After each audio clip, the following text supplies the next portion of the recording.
Time to call a credit repair company to fix my credit. Hold the phone, man. You can do it yourself with Credit Versio. That's way too hard. Call the credit repair company. Most credit repair companies only work on 1 or 2 accounts at a time, making it slow and expensive. You won't figure that out for months. Ignore him. Credit Versio's brilliant software scans all 3 credit bureaus, finds the accounts that are hurting your score, and guides you through the entire process. Anyone can do it. Let's fast forward and see the results. Wow, I fixed my own credit and saved hundreds. You can do this. Visit creditversio.com. T. Madden and Associates is a sophisticated and experienced law firm located in your neighborhood. We're turning injury to cash. T. Madden and Associates obtained almost $2 million for my injury. They turned my injury to cash. Now, we can't guarantee how much your injury is worth, but we've recovered millions for our clients. Call T. Madden and Associates at 833-PAID-123. That's 833-PAID-123. Since 2002, Empowerment Resources, Inc., a nonprofit organization, has empowered more than 1,500 youth and adults in Duval and surrounding counties. Through its programs, Journey into Womanhood, Girls Mentoring, Life Skills for Teens, and Parenting Education Coaching. To get involved with programs, volunteer, or donate, visit www.empowermentresourcesinc.org. Follow us on social media, facebook.com/empowerment.resources and instagram.com/empowermentjax.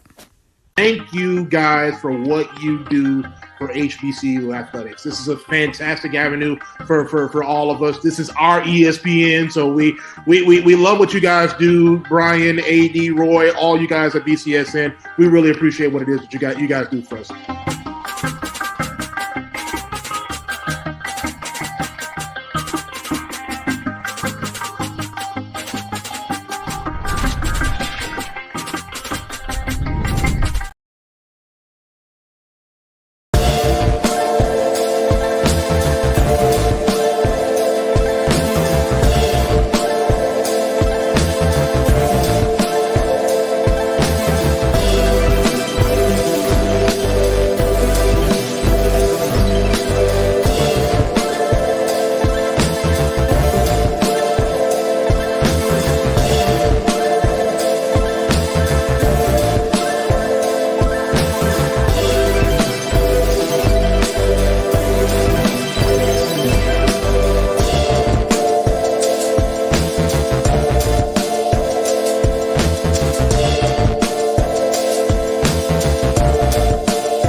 Good morning to everyone. Welcome to another edition of the Coles Brown Show right here on the Black College Sports Network. Yours truly, Coles Brown.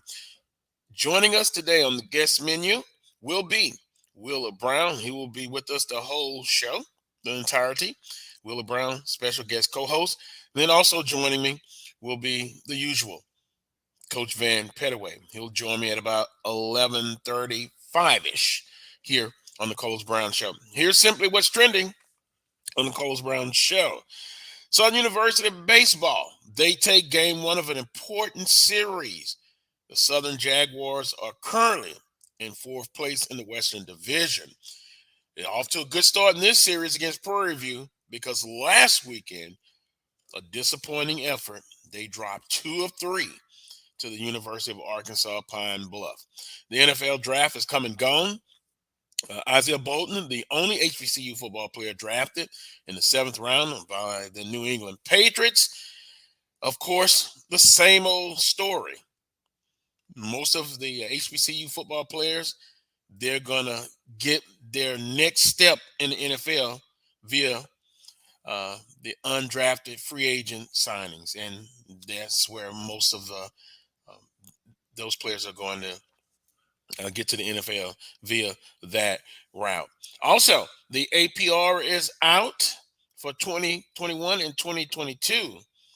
We'll take a look at some of the football programs in the Southwestern Athletic Conference and the MEAC, and what does the latest data shows us about HBCU and the academic progress report. We'll just specifically look at football, but in the upcoming weeks, we'll take a look at some of the other sports program in the HBCU landscape. There is some good news. There's also some disappointing news. And then there's also some news where you should be concerned. We'll say this. There will be no penalties implemented right now because of the COVID year and the pandemic year. But it also begs the question once again, the transfer portal. You've got to really do your homework when you bring a student athlete in. You kind of got to do a background check and all of that to make sure that, one, they're in good academic standings when they leave their prior institution, and then once they get to their next institution, they have to be successful from an academic standpoint. Also, finally, Southern University quarterback room has grown by one. We'll take a look at that and talk about that. And quite simply, Southern University coaching staff, they're still trying to add pieces to the quarterback room. What does that say? I've heard from a few Southernites this morning, and they are perplexed. But all I'm going to say is this: competition, competition, competition. Southern and Coach Dew and the staff, they don't want the same situation as last year where everyone complained about not making the right choice at quarterback. And now you have potentially 7 quarterbacks on the roster. Very intriguing. That's what's trending on the Coles Brown Show. I'm going to be joined now by Willa Brown. I think we can say, what can Brown do for you today? Good, a good afternoon to you, Willa, because you're in the Eastern Standard Time. How you doing, sir? I'm doing just fine. Got a double dose of Brown today, so that's always a good thing. That's always a good thing. Well, yeah, especially what you bring to the table, your expertise, and we appreciate having you here for the entire show. Southern University over Prairie View, 3-2 last night. A good way to start off a series because, as I mentioned in the opening, Southern dropped 2 of 3 to 5th place, University of Arkansas Pine Bluff. And then we've talked about being consistently inconsistent. Pitching has kind of let them down. It's been inconsistent in the bullpen. But we also talked about last week, Wheeler, the last couple of seasons, they were in 3rd place even last year and get into the tournament, and they make it all the way to the championship game and lose in extra innings to Alabama State. I've shared my concerns with this baseball team. Others disagree. Some say, well, look, they've done it before coming out of that 3rd or 4th seed. They can do it again, but they get the victory. They start off the series with a 3-2 victory over Prairie View A&M. The winning pitcher, Nicholas Wilson, goes to 4-2 on the season. But Willa, you're a former athlete, former coach, an AD. Should there be concerns for Southern University baseball because they've been really inconsistent all season? And if we kind of look at the picture of what have you done for me lately? How is the team playing toward the end of the season? You kind of want to be playing your best baseball. And Southern, quite honestly, they've been inconsistent. I think you do want to be operating as close to all cylinders as possible at this time of the year. But as you just stated, Southern has a tendency to turn it on come tournament time, come playoff time, and they're always hovering around the top. And, from an administrative point of view, that's what you want out of your programs. My philosophy has always been that all of our programs should finish in the upper third of the conference, and they should be taking advantages to win championships when the windows of opportunities present themselves. And so we know that that won't be on a yearly basis, but there should not be a discussion in any sport in you guys' program where the name Southern University doesn't roll off somebody's lips. And that's always the case, especially as it pertains to your baseball program, your football program, that sort of thing. So, you guys are always in the conversation. And from an administrative point of view, that's what you want out of your programs. So, maybe there's some concern about consistency, that sort of thing. But they're in the discussion, Carlos, and they're in the Mm-hmm. discussion pretty much year in and year out. And could be a curse of death for some people because they think you should win a championship every year. But it's a special thing winning a championship, and it's not something that's easy. And I think sometimes people see consistency, they kind of take those things for granted and think Mm-hmm. that every year we should win a championship. We should win a championship every year. No, my goal is let's be in the discussion. If we're in the discussion and we got those rare opportunities where everything is operating on all cylinders, we got it going on. I'm coaching them up real good. The guys are playing well, and we're on firing on all cylinders, that sort of thing. And we got that opportunity to walk in there and take that championship. Then we want to make sure that we do so. But other than that, if we're in the discussion, Carlos, I'm good with my coach at that particular time. And naturally at the end of the year when we do the evaluation process, that sort of thing, we'll talk about, what went wrong, what can we do at certain times of the year, if there's a trend there in terms of us not doing well at a particular time of the year, why is that so? Can we pinpoint any things that we need to do administratively, coaching wise or otherwise, to make sure that, we're able to be where we need to be all the time, that sort of thing. And, but outside of that, Carlos, we're in the discussion. We're in the upper third of the conference year in and year out. Ain't no cause for concern right there. Well, we've talked years ago about expectations and pressure, and you could point to every institution in the conference, no matter if it's Fort Valley State, SIAC, CIAA. There's always an expectation and pressure. But remember we talked before. Not everyone can be an administrator or a coach at certain institutions because it comes with a lot of pressure. And I think Southern University is one of a few. And it's not built for everybody. There's no doubt about that, Carlos. You hit the nail on the head with that one right there, no doubt. But from a coaching point of view, I mean, you got to have thick skin. From an administrative point of view, you got to have thick skin. Because everybody believes they can do your job better than you. And but it's just a matter of remaining steadfast and staying firm in your beliefs. And that's why I think it's always a good thing when Mm-hmm. you have an upper level administrator who has coached before. An administrator who has never coached before, may be more susceptible to listening to the boo birds, that sort of thing, and may be ready to jump at the slightest little, nuance or jump at the first thing that goes wrong.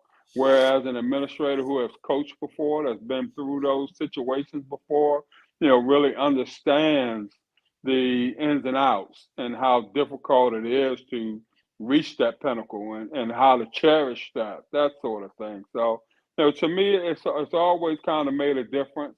Mm-hmm. Some people may say otherwise, but that's just me. And I think if you talk to coaches Yeah, I think overall, I think they would probably prefer an administrator who has coached before, as opposed to an administrator who has not coached. Hmm. And then too, a valid point. And then you talk about collegiate sports, and we've talked about it. It's a big business now, or it's a business should be treated as such. Um, Pertaining to a AD that has a background in business compared to one that has coached before, as you just alluded to, um, maybe a total package of AD that has the business background and has coached. I know I'm putting a lot of pressure on the AD, but that would be, I guess, a perfect situation. But I don't think you see that often. I guess, Wheeler, if it's one of the two, which one do you choose? AD with a business background, or one that has just been a former coach and has a previous experience? I think, and this is just me talking, Carlos, Oh, I understand. and probably because I fall under the, having coached before issue as opposed to, the businessman's model, that sort of thing. The business side of things you can learn. Yeah, and I think you can develop that particular skill. And that's something that experience over time kind of teaches you, that sort of thing. Hmm. But the things that you need to know from a coaching point of view, from having coached before, you can only get that in one way, and that's having stood on that sideline or sat in that first chair and have actually gone through that. So if you're asking me which one I would prefer, naturally I'm going to say that I would prefer to have an upper level administrator who has coached before, Hmm. but who also has touched on the business side of things. And you can't be an athletic administrator for as long as I have and some others have, and not have touched the business side of things. So, Gotcha. I'm well aware of both sides of the coin, and well aware of the importance of both sides. At the same time, we got to understand, Carlos, we're dealing with kids. We're dealing with, sensitive feelings, that sort of thing. We're dealing with human beings at the Hmm. end of the day. And while we want to treat this thing as businesslike as possible, it's almost impossible to forget that, we're dealing with youngsters. We're dealing with young folk. We're dealing with human emotions, that sort of thing. We're dealing with feelings. As much as you want to say, let's take the feelings out of it, you can't really do Hmm. that. And so if you got a good balance of both, then you're in good shape. Uh, six one way, half a dozen other, I guess. I like the Is word how I would put balance. it. I like the word balance, and Mhm. you're absolutely right. Moving on, Will Isaiah Bowden, the only HBCU football player drafted from Jackson State, New England Patriots in the seventh round, and boy, social media has been burning up the yearly conversation.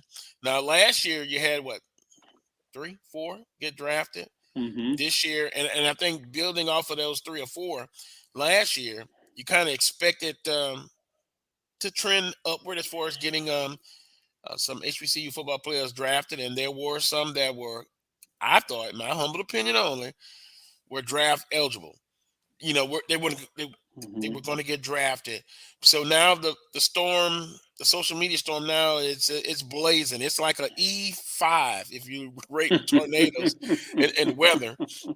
But a majority of the football players from HBCUs, unrestricted free agents, undrafted Mhm. free agents, and Mhm. so there's a multiple players on that list. But what are your thoughts? I Well, guess I'm not surprised. I was hoping, but it is what it is. Same old, as far as To me, Wheeler, I think it's for the owners and management. You can get them at a bargain price as a free agent compared to getting drafted. And then, albeit like Jatiri Carter last year for Southern University, made the team at the Chicago Bears, got drafted in the 7th round. So I don't know. Your opinion on that? I think, and I'm probably in the minority on this, Carlos.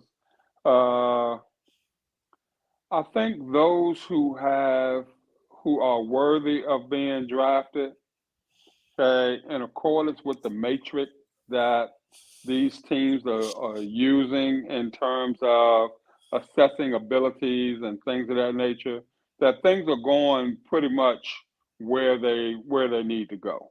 And I say this in terms of, and it's gonna hurt some folks' feelings, that sort of thing. If you're a football player and you can play, okay, with all of the things that are out there in terms of the evaluating process, that they're going to find you, and you just want to be ready, when you're called and step up to the plate and go on out there and show that you're worthy of, being able to be a part of a particular team, that sort of thing. The matrix where it is right now, I think these teams are looking for certain things. They're looking for, level of competition that you've played against. They want to see how you do against the best of the best. And when they're evaluating our kids, they're seeing that our kids can play. I don't think that part is an issue.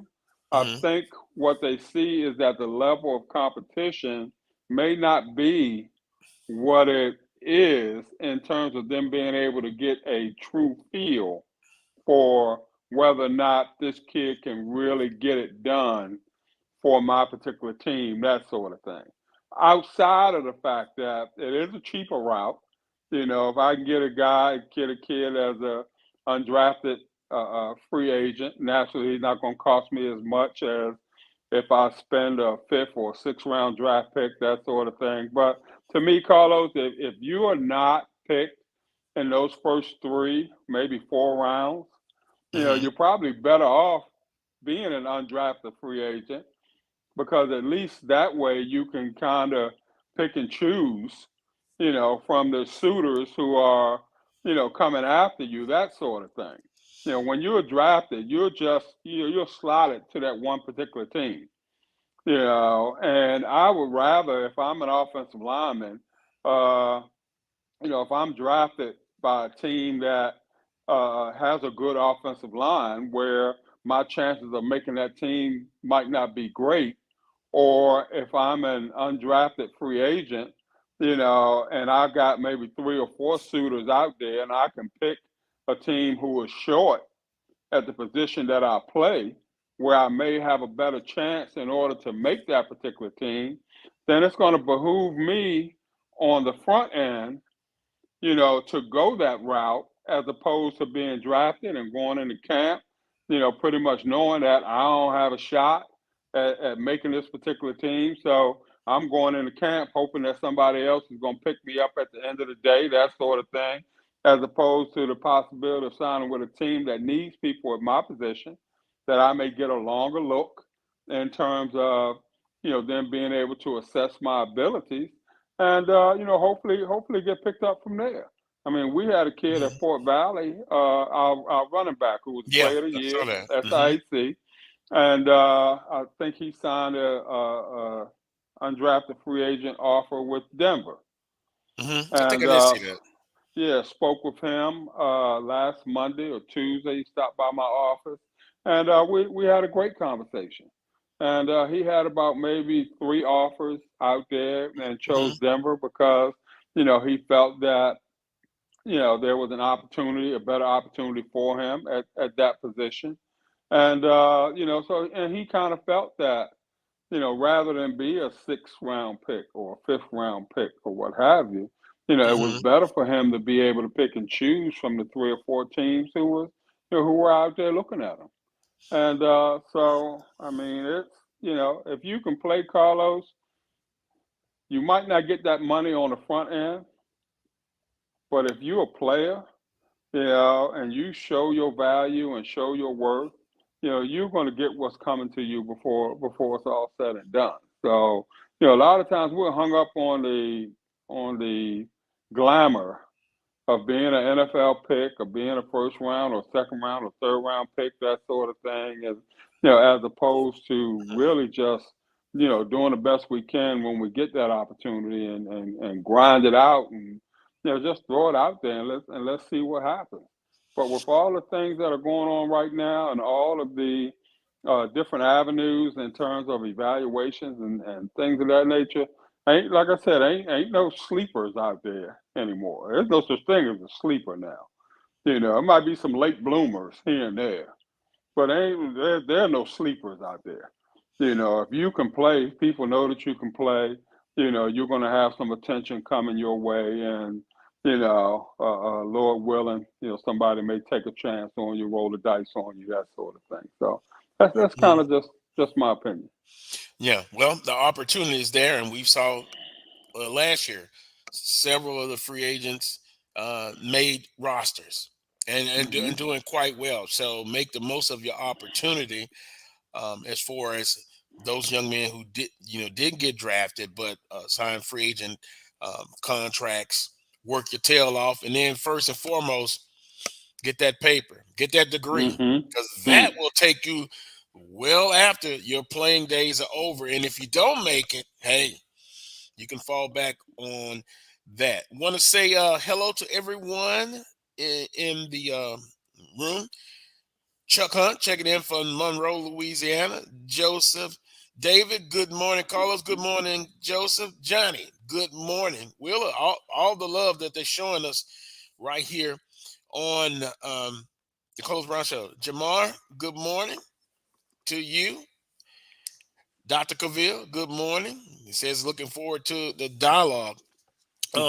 Joseph said, and I'm reading this off in a YouTube room.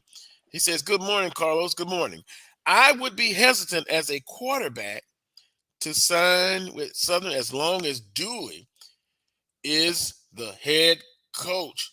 Wheeler, I want to talk about that, but we've got to take a break first. And we were talking about this before the show started. If you got one quarterback, you got seven. But we'll say this, competition, and then we're going to show you a couple of pictures of the latest commitment for Southern University quarterback. And then we'll show you the quarterback that just got an offer from Southern University. He's in the transfer portal, and his previous college was the University of Oklahoma. Sooner Booners. So the question is, Southern still looking to add to the quarterback room. What does this say for the quarterbacks that are there? 7 of them. One word to describe it. We'll go to break, Wheeler. One word. Competition. Hey, you stole my word there. That's what I was going to say. Competition. I'll say it twice. Competition. We'll take a break. You're watching the Carlos Brown Show right here on the Black College Sports Network. We shall return. The Cuvée Group is a Florida-based marketing and training consulting firm. We help businesses communicate to their target audience and engage them in conversation. We also help to expand their audiences, which will ultimately result in growth for those organizations.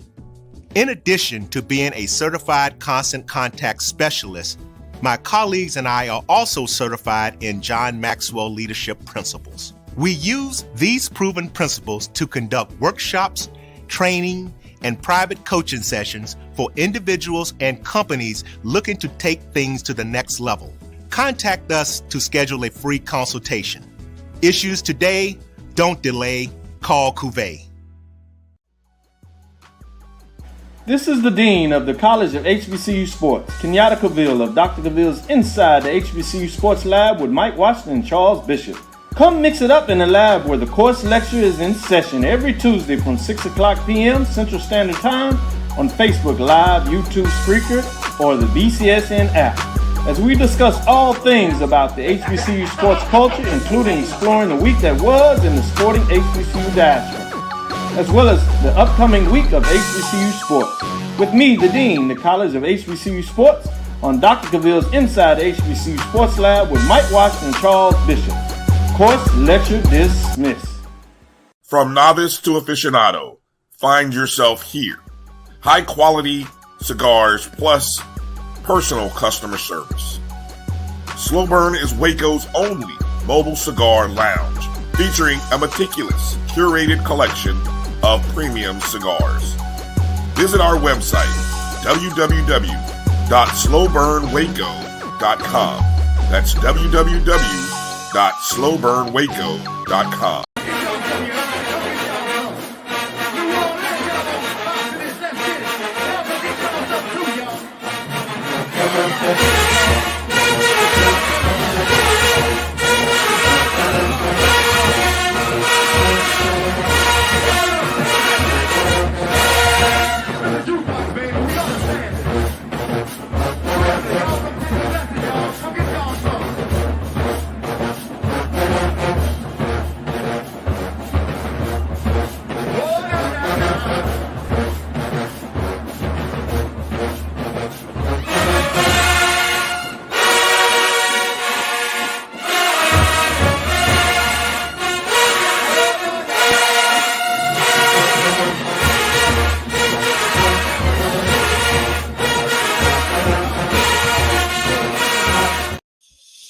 Welcome back to the Carlos Brown Show right here on the Black College Sports Network. Carlos Brown, joined by special guest co-host Willa Brown. Willa, have you ever been to a Bayou Classic or a Battle of the Bands the night I've before? been to a Bayou Classic before, and I've been to Honda Battle of the Bands. This was a long time ago, probably talking 2007 or 8 or somewhere in that vicinity.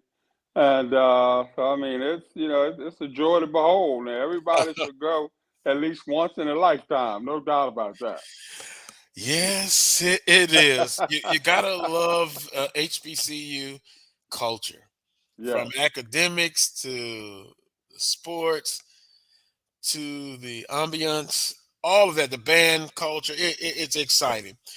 During the break, I was looking at the chat room on YouTube. And I also got the Facebook chat room open. Back to the quarterback situation. And I asked the question, what does it say for quarterback room when now you're potentially going to have 7 quarterbacks on the roster? Coach Dooley talked about if a game was to start tomorrow. Now, let's say next week. That's a little bit too fast. Mm-hmm. He would go with Harold Blood. But since then, and let me preface this by saying Coach Willie Totten is the quarterback coach now, joined the Southern University staff. A lot of experience, played in this conference. Who can forget Willie Totten throwing to Jerry Rice? Broke all kind of records. So I think you got to trust a quarterback coach who has played in this conference and now has coached in this conference for quite a bit of time. His now becoming, being on the staff and trusting his knowledge of the quarterback position. With that being said, Willer and everyone out there, Clinton McDowell committed this past week. He came in on a recruiting visit, and there you see him, 6'4", 220 pounds. And there's Coach Willie Totten. Willa, looks like he can still play. Don't let the gray fool you. The gray is a good thing. But he has been offered and has committed and will sign with Southern University. Now, this morning I woke up and another young man, Michael Bowens, who originally signed with Penn State, then was in the transfer portal, transferred to Oklahoma. He's from Bishop Gorman High in Nevada, Las Vegas, Nevada. And Southern has offered him 6 foot, about 195, prestigious high school program.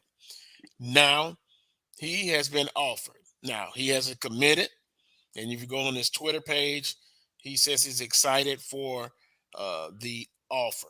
So what does that say about the quarterback room at Southern University? Before the break, Willa, you said competition, and I said competition twice. Your thoughts on that? I tell you what it doesn't say.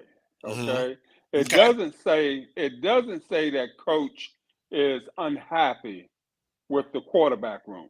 It doesn't say that. It says that he wants as much talent in that room as possible. He wants as much competition in that room as possible, and let the best man win. I think if we would, nobody complains, Carlos, when you got 30 offensive linemen or 10 defensive tackles. And your starting defensive tackle was an All-American the year before. But nobody complains if you're recruiting over top of a lot of the other positions. But just seems like when it comes to, quarterback position and maybe the running back position, that sort of thing, if you got a lot of kids that are desirous of coming in and playing that position, everybody thinks, well, you must not be very good at that position because you keep bringing in kids to, replace the kids that you have there, that sort of thing. But, I think it's a testament to the integrity and the fortitude of the kids involved that they want to come in and fight for a job like that. Because ultimately it's up to them. They know what's in the quarterback room, obviously, and they probably looked it over and say, hey, maybe I can get this guy, that sort of thing. Or I feel very comfortable that the coach is going to allow me to compete for the position. And all of us, Carlos, are one injury away from next man up. So there's nothing. If we learn anything playing this game, it's that nothing's etched in stone. You can't count on the next play, let alone the next game or something like that. So if you're truly a competitor and you know what you're worth and you know what you bring to the table, and you're not afraid of other kids, that sort of thing. By all means, if I think this job can be mine and going to be mine, I think coach going to give me a fair shot. I'm coming in there and take somebody's job. And, you got to have that mindset and that attitude, I think. Yeah, and then the perspective for those quarterbacks that already been there, like Harold Blood. He's going to graduate pretty soon. He's been in the program a while. From that perspective, you got Bolden, you have Dylan Mahatra that transferred in from UAB. I think you're right. It's competition. And from their mindset, I don't think they should, feel slighted in any way. Look, hey, I'm going to try to win this job. And if it's a fair and open competition, let the best man win. Look, you went from last year to, and I think this is valid. It's a valid point. The Jaguar Nation, some of them are still pissed off because of the quarterback situation. McCray, he left, went to the transfer portal. Quite obviously, he struggled. Then you had Bubba McDaniels, who graduated. He had been in the system a long time with the previous coach, Coach Dawson Odoms, but he didn't start. He didn't start the whole time he was there. There's a quarterback named Ladarius Skelton.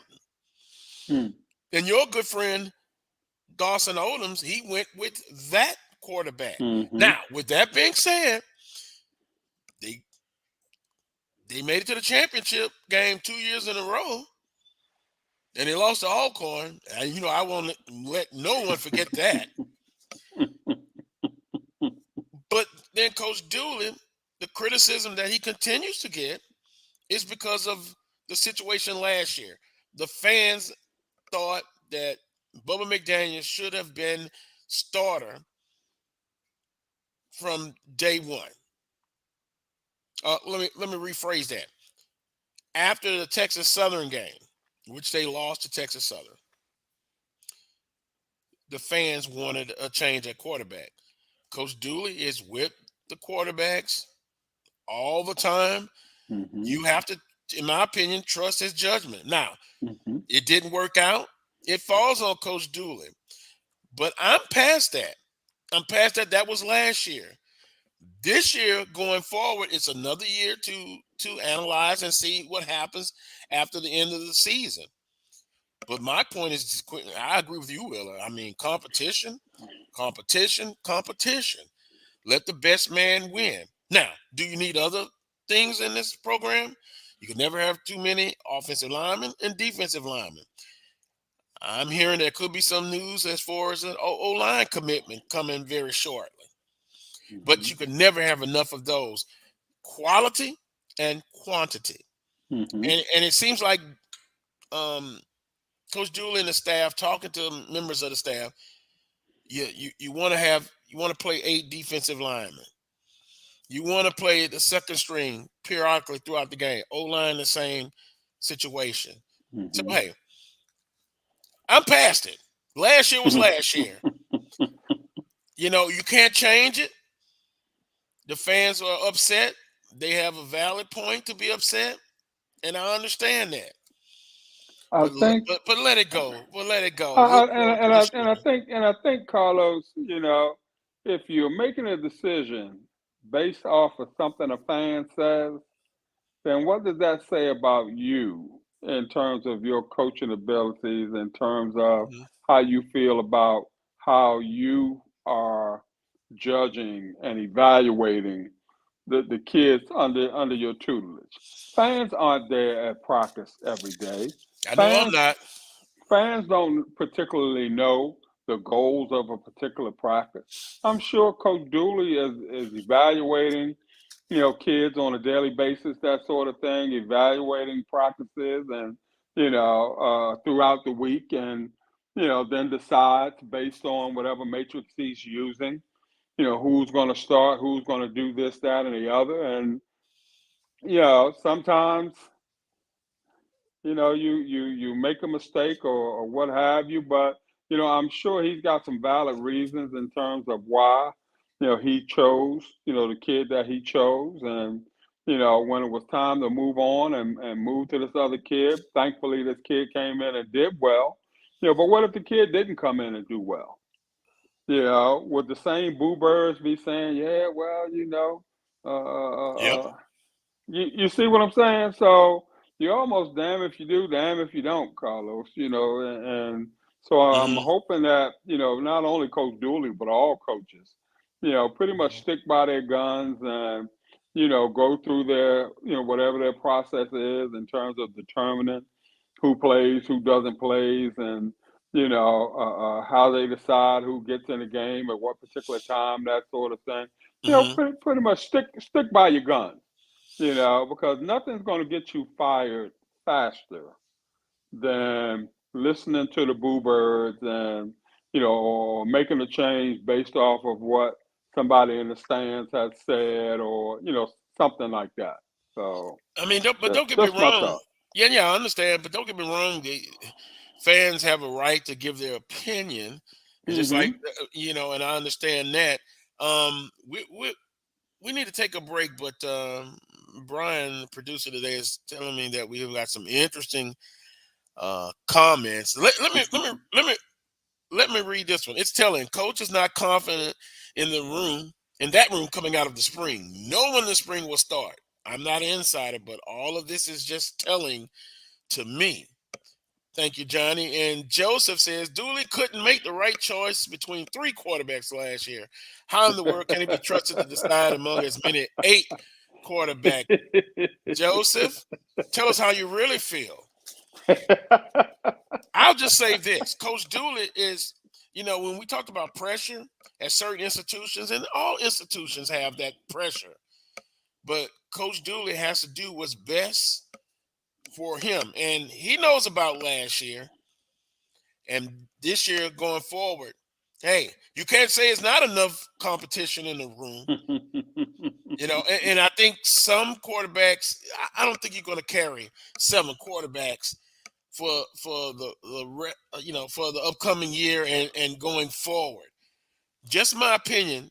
Some of those quarterbacks are going to transfer out. They're going to hit what is that word? The transfer portal. I think that's what's going to happen. But let the best man, in this case, best man win the job. We're going to take a timeout, Wheeler. Coach Pettaway will join us. He's in the room. He can give a perspective. Although he coaches basketball, he loves college athletics. He loves football.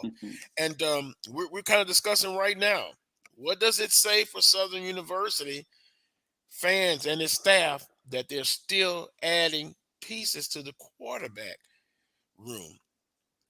Also, we got to get into the APR data. It's some telling information as far as that. You can speak from a AD perspective, and Coach Pettaway can speak from a coaching perspective. We'll talk about that. You're watching the Carlos Brown Show right here on the Black College Sports Network. We shall return. Supermarket sushi, really? No. Wait, Troy, you work here? I'm never not working. Like Head & Shoulders Scalp Shield technology, up to 100% dandruff protection, even between washes. Never not working, huh? Oh, Troy, you're such a good teacher. Yeah, I know. Never not working. Never not working. Never, ever not working. Are you serious? Never not working. Dandruff protection that's never not working. Head & Shoulders Scalp Shield technology. It's never too early to plant the seed, to share the tradition, and instill a sense of pride in your HBCU with your little ones. HBCU Pride and Joy Children's Boutique helps you share your school spirit with a wide selection of adorable kids apparel and accessories officially licensed from your favorite HBCU. Visit hbcupridejoy.com and follow us on all social media at HBCU Pride Joy on Facebook and Twitter. This is Ryan Fulford. AD Drew and I are co-hosts of the BCSN Sports Wrap. We talk about all things related to HBCU athletics. From the games, teams, coaches, and fan interest stories, we cover it all. You can find our shows on Facebook at BCSN Sports Wrap, YouTube at MyJBN Online, and everywhere you listen to podcasts like Anchor, Spotify, Google, and Apple Podcasts. You can also find the show on the Jericho Broadcast Network's app. Make sure to download. We look forward to you joining the conversation and being a part of the show. You're looking for the latest information on Southern University sports, the Southwestern Athletic Conference, and HBCU athletics. There's only one place to go. Tune in to the Carlos Brown Show, exclusively on the Black College Sports Network.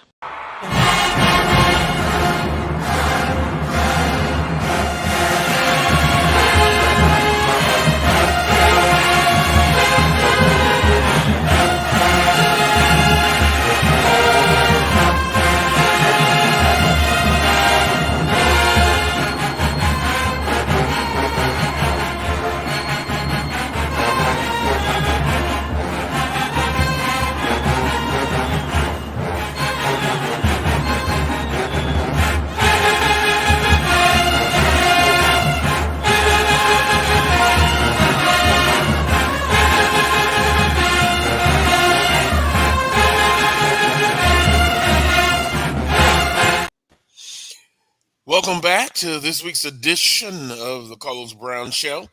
Joined now by the coach, Coach Vann Pettaway, and Coach.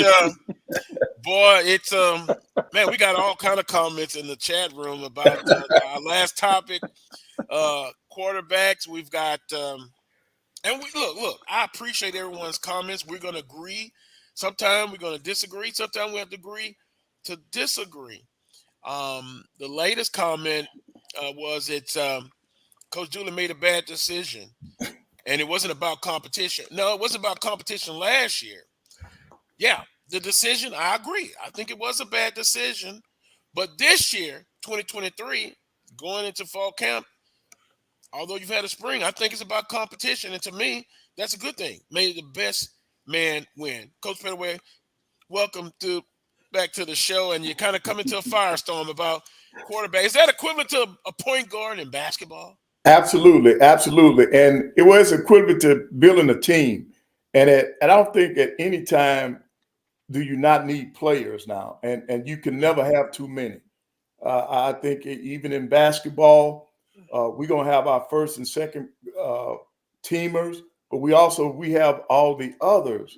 You can't just build a team with one or two players at a position, because injuries can happen at any time. Kids may break rules. Anything could happen where you might have to go to the next man up.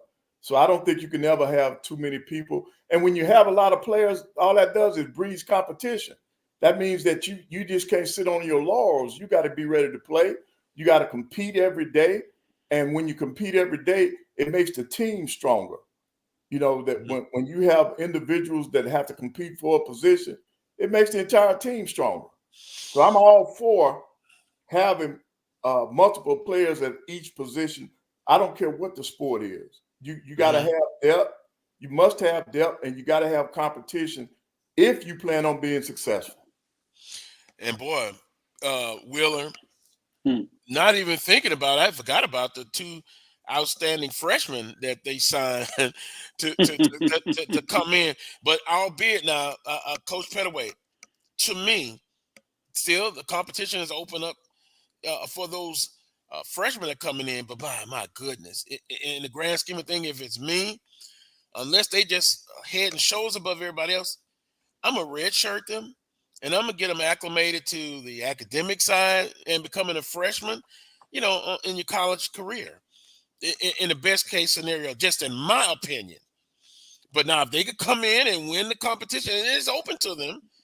But if not, I would not have any problem redshirting those two young men from the high school level, and they can get acclimated to the college life, the academics, and on the athletic side. They'll be able to practice, but it'll give them a chance to jumpstart maybe the following year. But once again, we're talking about competition here. Right. You want them competing, and then that's what builds your program. When you got people that have been in your program for years, and a lot of people don't believe in the high school players right now because of the portal and the transfer that are out there. But if you can bring a kid in as a freshman and they can matriculate in your program for 3 or 4 years, you got continuity. That helps you when you get when seniors are gone, or when individuals are lead the team for other reasons. You got to have some continuity so that you don't find yourself starting over every year. So having multiple players at each position is a part of it. People that win on a consistent basis, they use that. They stack their team. Why do you think there's not a drop off at the University of Alabama when somebody gets hurt? Because he's got those positions stacked. You got to stack the positions. I don't care what sport it is. If you want to be a winner, if you want to be a consistent winner, you got to do that. You have to do that. And I think the key, Carlos, is making sure, as Coach was saying, but you got to give these kids an opportunity to compete. Because if you sit in a kid's living room and, express to a kid that you want them in your program and all that sort of thing, but, your intention is to redshirt them coming in the door, if you tell a kid that, you can forget it. You're not going to sign that kid. Right. So I mean, the thing is, having an open competition, that sort of thing, but letting the kids know, if you're not in the top 3 in terms of this, the quarterback position or what have you, I would like to redshirt you that first year, give you an opportunity to get acclimated and, get ingrained in our system, that sort of thing. The sophomore year, you're a year wiser, you're a year bigger, stronger, a year faster, a year more knowledgeable, and you'll be more ready to compete. But a lot of times, you can't go in these kids' living rooms talking about redshirting right away. The better kids are going to say, "Well, Coach, appreciate you coming by, and see you when I see you." Yep.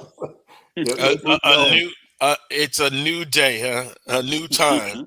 Yeah, because I remember Coach Richardson in his heyday, he would redshirt a whole class of freshmen and get them, as you stated, acclimated, and he was successful. Then when their time comes, boom, they're right in there as far as that competition. Well, it'll be interesting. It'll be interesting for the quarterback play. Quarterbacks like the point guard. No position gets the most critique than the quarterback position. They forget about the O-line and D-line, which those quarterbacks couldn't do without them. Those big guys up front on both sides of the line, they're very important.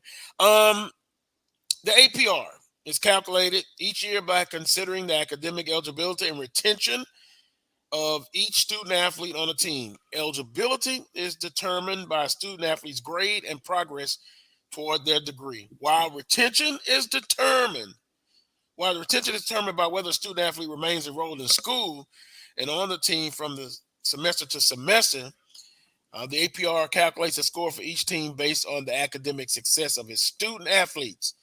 The score ranges from 0 to 1,000, with 1,000 being the perfect score. I know Coach Pettaway and Coach Brown, if it was in your day, you would have perfect scores. I would have at least 940.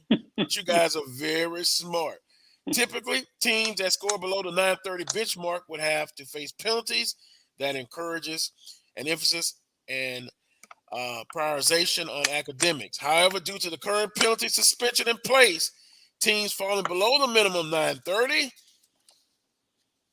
are not subject to penalties this year. So I'm going to give credit to Stephen Gaither at HBCU Game Day.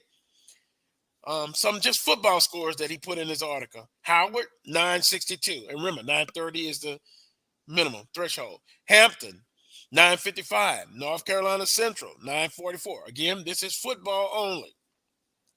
Alcorn State, 945. South Carolina State, 944. The Southern University, 943. Jackson State, 943. Morgan State, 943. Willer, your alma mater, I believe, North Carolina A&T, 938. Am I right on that? That's your alma mater, right? Yes, definitely. Okay. I just want to make sure. Coach Pettaway, are you Alabama A&M with you? Yeah, I'm Alabama A&M graduate. I just want to make sure for the record. Texas Southern, 935. Delaware State, 933. Prairie View, 933. That's Coach Dooley's former head coaching job. UAPB, 923. So under the threshold. Tennessee State, 923. Alabama State, 913. Whoa. Alabama A&M, 911. Got some work to do. Mississippi Valley, 899. FAMU. Somebody check on Brian Fulford, producer today. 898, and Bethune-Cookman 892. All 6 MEAC programs passed the 930 threshold. Penalties not gonna be issued out. I'm not going to of course take glee in some of those institutions that didn't the sports didn't, because Southern University had, you remember a few years ago, Coach Banks came on board. They had documentation problem. They couldn't document, and they had APR. I know Texas Southern has had it in the past, et cetera, Alabama State. Guys, what has to be done? My first question is, we know about resources, right? And adding pieces to help in this endeavor.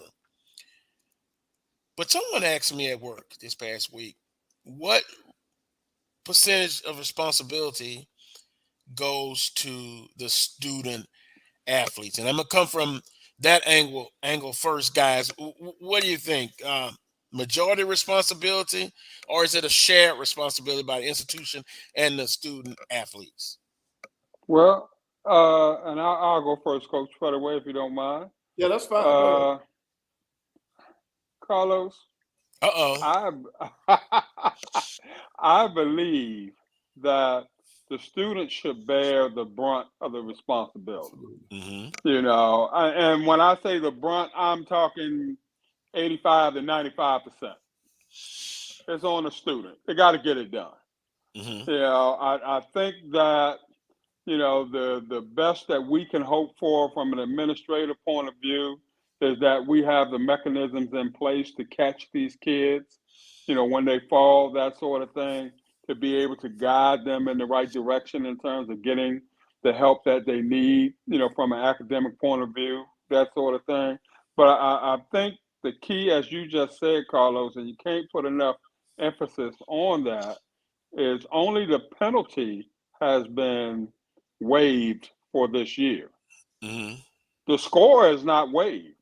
Mm-hmm. So come next year, when they do that 4-year combined, that score is still going to be there, and it's still going to average in, and it's still going to bring those other 3 years down. And the penalty is still going to take place. Mm-hmm. So you just kind of putting it in the background a little bit. But as I stated, it's on the kid. The kid has got to get it done. Now we, as administrators or what have you, we have to do our part. We have to make sure that resources are available, to be able to help these kids, when they slip and fall, that we're able to guide them in the right direction, when they're not doing well, that sort of thing. But ultimately, I can't go to class for you. I can't take that test for you. I can't read that material for you. I can't do that paper for you. I can't go to class for you. The whole 9 yards. So, we got to start to place that blame where it belongs. And, we all play a part, but it's going to be up to the student to decide that, that alarm has gone off. I need to get my behind up out this bed and go to class, as opposed to laying here for another 10, 15 minutes, thinking I can walk in there late, that sort of thing. That's just my thought. Right. AD Brown, I agree wholeheartedly with you that it's basically on that student athlete. And here's our part. As coaches, we have to make sure that we have everything in place. In other words, I've got to make sure that what I'm doing for this student athlete, I'm making sure that he or she has time to get their work in, to study, to go to class. In other words, my basketball stuff is not occupying this kid to the point where they can't get what they came to the university for in the first place, and that was a degree. When I sit down with a parent, we talk about the degree aspect first. And I tell mom and dad, you got to help me. I say, little Johnny's been in this house. You all get him up, probably been getting him up, getting him out to go to school. When he comes to college, he's got to be able to do that on his own. So now, from the time I leave your house, I want you all to start letting little Johnny work on that for himself. In other words, let little Johnny learn how to get up now. Don't get him up every day. Let him learn how to get up so that he can establish that pattern so that when he does go off to school, he's in the right mode. Then as a coach, when I do get him on my campus, I got to, number one, make sure that I got in place study hall. I got to make sure that it's mandatory. I got to make sure that it's staff. I got to make sure that we got tutors. That's all on me and the institution. But that student athlete, they've got to come in with the mindset that they're there to get a degree. And they know in order to get that degree, they got to get up and go to class. They got to do what's necessary in the classroom. And the way we tell them, just like we give you a plan for you making this team, those instructors are giving you a plan for passing that class. You got to go by that course syllabus. You got to do what they expect you to do. If attendance is a part of your grade, you got to make sure that your tail is in there. If they tell you that they got certain goals and aspirations for you, you got to sit there with that instructor to make sure that you're going toward that goal. And then as an institution, we got to make sure that we got enough people in our academic settings to help these student athletes. And to me, the only way it's going to be done across the board, it has to be legislated. See, if you just leave it up to the individual schools, they're not putting that extra money into academics just for athletics. See, coming down the pipe, they started on it last year. That's one of the things that's coming down the pipe. You're going to see more emphasis placed on academic programs by the athletic department because it's going to be legislated. It's coming. It's coming. And I think some of it should start this fall. But there's a piece in place for these universities and colleges to help these athletes by making sure that certain things are in place for them. And I think that's really needed, because when you look at a lot of our schools, and I can only speak for Alabama A&M, 2 people for 400 athletes, that's not enough. That's not enough. When it comes to academic, I'm talking about just on the advisor side. That's not enough. And then when you start talking about having tutorial programs, we in the HBCU levels, we got to put more emphasis on it. We got to put more resources into it to make sure that it's viable. You know, a lot of these places are set up for the kids who already have the great grades or the good grades. You know, what about that kid that comes in that coach signs that's on the borderline? Yeah. Things need to be in place right away, because the HBCUs, we were founded so that we can give people of our color an opportunity. So you don't turn your back on them. We just got to be able to have mechanisms in place so that we can help those students reach their academic goals. And I'm not just talking about just to be eligible to play. We need to make sure that we graduate these kids. And I think that's the most important part of it. But when you start doing comparisons, you got some of these Power 5 schools, they spend more on their academics than some of our schools spend on their entire athletic departments. Resources. Yeah. So now I'm not saying we got to spend what the University of Alabama does, but we at Alabama A&M, we got to do better than what we're doing so that we don't have our kids suffering. And then to be honest, I thought they had suspended the APR program because of the transfer portal. Because how in the world are these schools staying on course with APR when that portal is a swinging door and these kids are leaving? Now, when I coach, the kid would not count against you if they transferred to a 4-year institution and they had a 2 point, I think at the time it was 2.7. In other words, in good standings academically. They had to be in good standings academically. Right, but now they had a certain benchmark for that GPA now. Because see, you can still be in good academic standing at your institution, but you might not be at that next institution. So they came up with a standard that I want to say was 2.8, 2.7. If that kid had that GPA, then you did not lose a point if that kid transferred to a 4-year school. But like me, when they first did APR, I had kids who wanted to transfer. I helped them. But you know what my mistake was? I helped them go to a junior college. So I lost a point. Yeah. Now I'm talking about a kid that's got a 3.3 and has passed almost 40 hours in 1 year, and he goes to a junior college. I still took a hit on the APR because he went to a junior college instead of a 4-year school. Well, Coach Pettaway, why did they want to transfer? Because the APR was just coming out, or they didn't understand it? The kid was so far from home, he wanted to get closer. Okay. He wanted to get closer, and I helped him get to a junior college in his hometown. And we took a hit, or my program took a hit. Yeah. Because you cannot do that. It should have been a 4-year school. And Carlos, I want to interrupt real quick, if I may. Go ahead. As Coach Pettaway was stating, time management is the key.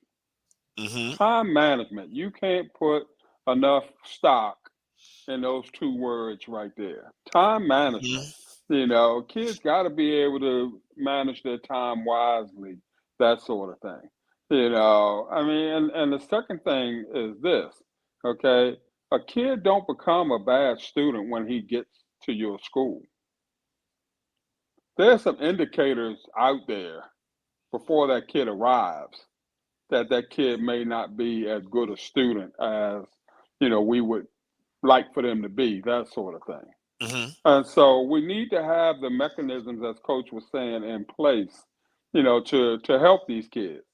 But more importantly, on our level, and we know that, as we always state, our schools were designed and built to serve the underserved, that sort of thing, and be well aware of that.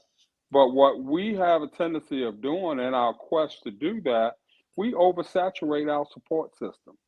And you can't do that, and I know that as a coach, if I'm able to handle, let's say, 5 student athletes who aren't as good academically as some of the others, and then I bring in 10, I've oversaturated the support system. I know that there are going to be some issues there. There are going to be some problems there. So we have to continue to educate our coaches in terms of the support system in place. Okay. And, we need to be able to adequately take care of these kids. But when you bring in 100 of those same kinds of kids, okay, and thinking realistically that we're going to be able to service those kids, we're not going to be able to do so. And then we're going to shortchange those kids. So, in our recruiting process, and we're looking at grades and we're evaluating transcripts, that sort of thing, we may have to look at limiting, the amount of kids that we take that have issues, that have problems academically, if we know up front that we don't have the support system in place to meet the needs of these particular kids. It's interesting. I'm going to go in the chat room and appreciate everyone tuning in. EA says, Coach, low resource institutions just don't have or invest in athletic programs. Exactly. 2 people for 300 athletes, riding buses each way with no iPads or laptops and to do assignments. Now, I know at Southern University, we had a former football player, and he gave about $10,000 worth of financial help to get, laptops and tablets. And I'm not trying to compare apples and oranges, but I know, like at the Power 5 schools, they in doing competition, they're away from school, but they still responsible for their academic, right, and their assignments. And some of those Power 5 schools, they hire tutors to go with them on a trip. Right. And I know in a perfect world, that would be nice to have at our schools, but it's not the case right now. But technology is real huge now. Coach, Pettaway and Wheeler, you talked about time management. Here's a story. I know someone who worked full-time, went to school full-time, and then, had a mother that was, getting ready to transition. You talking about time management. Yeah. And was a non-traditional student and still was able to make the grades and graduated, albeit in 5 years. So when you said time management, that, that's really important. When you're on the collegiate level. Go ahead, but Carlos, one of the biggest things, though, the coaches have to be a part of making sure that the kid has the ample amount of time. Like in my case, Sunday through Thursday, my kids knew they had a 2-hour study hall, 2 hours each day, Sunday through Thursday. We checked you in. We had the tutors there. You couldn't bring in music. You couldn't bring. You had to study. You had to do something constructive in there. You weren't just sitting in there. You weren't in there talking. All that was not allowed. That in itself helped me to make sure that my kids were on track. Now, did I have some bad apples? Yes. But this is what happens. Once you build a culture, those kids started policing themselves. They would tell so-and-so, hey, man, coach ain't going to go for that, man. You going to be gone. He'll get rid of you, man. If you're not here to get your work, you're not going to play, and he's not going to keep you here. Now, I think, to me, that's where the APR started hurting these schools. Because once you signed the kid, you had to keep him. whether that kid was doing what you needed him to do or not, because it affected your APR. So the recruiting process, now it goes back to recruiting. Like Mr. Brown said, there are indicators out there before you bring a kid, whether or not that kid can survive at your institution. But a lot of times it takes more resources to look into the background of that kid to make sure that that kid is going to matriculate at your institution the way they should. Now, once again, we're going back to resources. You know, you need more time to investigate. You know, the transcript and the test scores, that's not enough indication as to what that kid is going to do. Because some people test poorly. Right. But they, you know, doing the day by day, they do great. Now this is what my people did to me. If I asked for an exemption, give me a portion, a kid who was borderline, I could only have one in a recruiting cycle. All right. And Mr. Brown, I could not bring another one until that one left. They would not allow me to bring another one until that one graduated. So now you knew that I was going to put a lot of emphasis with that kid and make sure that he got out. So if I was faced with a situation where I needed another exemption, I could get it. So see, that's one of the things that help. But I promise you, when you start looking at our schools at 5 o'clock on most campuses, those tutors and instructors leave. They're gone. Most of the time, we don't do study hall until after 5 as a team. So we had to open. I'm so grateful for 99% of the presidents that I had at Alabama A&M. They saw the importance of academics when we brought this up. When I brought that up, when the football coaches brought it up, we needed more academic help. We got some more help in there. We got help. We had tutors. We had instructors who came after 5 to make sure that we had tutors and instructors in each discipline to help these student athletes. And that's what you got to have, man. You got to have it. But at the Power 5 level, they hire their own people. And when they leave for a trip, the tutors are with them, the laptops, everything that they need. And then in that coach's itinerary, study hall on the road is in there. We did that at A&M. When you go back to our women's basketball, former women's basketball coach, Coach Wormley, they always had study hall on the road. And it was mandatory. So it wasn't all about prepping for the next game.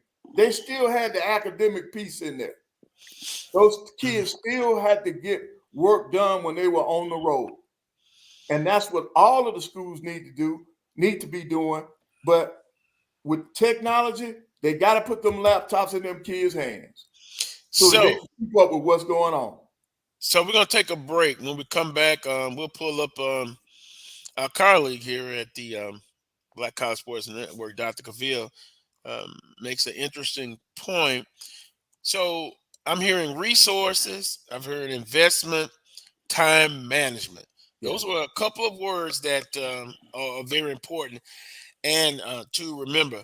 Coach Pettaway, don't forget, we still got to do some, we still going to talk some NBA playoffs. Oh, we're good. As well. And wait a minute. Pat Riley's calling me on the hotline. He wants to know what I think about today's game coming up in a couple of hours at home. Is Jimmy Butler going to be ready? I think he will, but we shall see. We'll be back. You're watching the Carlos Brown Show right here on the Black College Sports Network. Time to call a credit repair company to fix my credit. Hold the phone, man. You can do it yourself with Credit Versio. That's way too hard. Call the credit repair company. Most credit repair companies only work on 1 or 2 accounts at a time, making it slow and expensive. You won't figure that out for months. Ignore him. Credit Versio's brilliant software scans all 3 credit bureaus, finds the accounts that are hurting your score, and guides you through the entire process. Anyone can do it. Let's fast forward and see the results. Wow, I fixed my own credit and saved hundreds. You can do this. Visit creditversio.com. T. Madden and Associates is a sophisticated and experienced law firm located in your neighborhood. We're turning injury to cash. T. Madden and Associates obtained almost $2 million for my injury. They turned my injury to cash. Now, we can't guarantee how much your injury is worth, but we've recovered millions for our clients. Call T. Madden and Associates at 833-PAID-123. That's 833-PAID-123. Since 2002, Empowerment Resources, Inc., a nonprofit organization, has empowered more than 1,500 youth and adults in Duval and surrounding counties through its programs Journey into Womanhood, Girls Mentoring, Life Skills for Teens, and parenting education coaching. To get involved with programs, volunteer, or donate, visit www.empowermentresourcesinc.org. Follow us on social media, facebook.com/empowerment.resources and instagram.com/empowermentjax.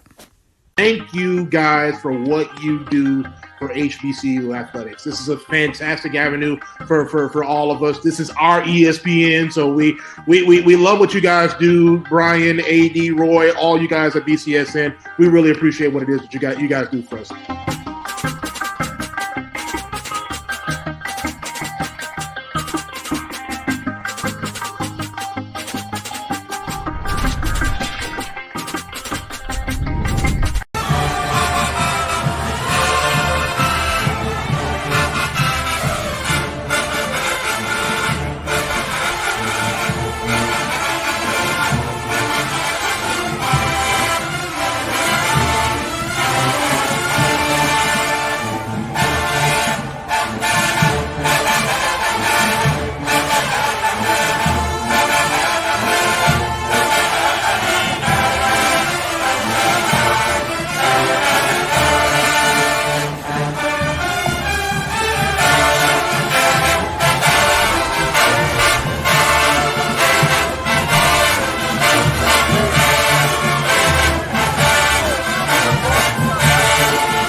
Well, I really, I love the band, the band culture at HBCUs. I have favorite bands, of course, the Human Jukebox, Bethune-Cookman University. I'm gonna add their music, FAMU, the Sonic Boom of the South, Ocean of Soul. Oh boy, just gotta love it.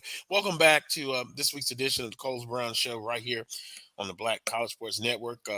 Interesting conversation. We're talking about the APR scores, and we've talked about time management as far as students and how important that is for them to matriculate through their academics.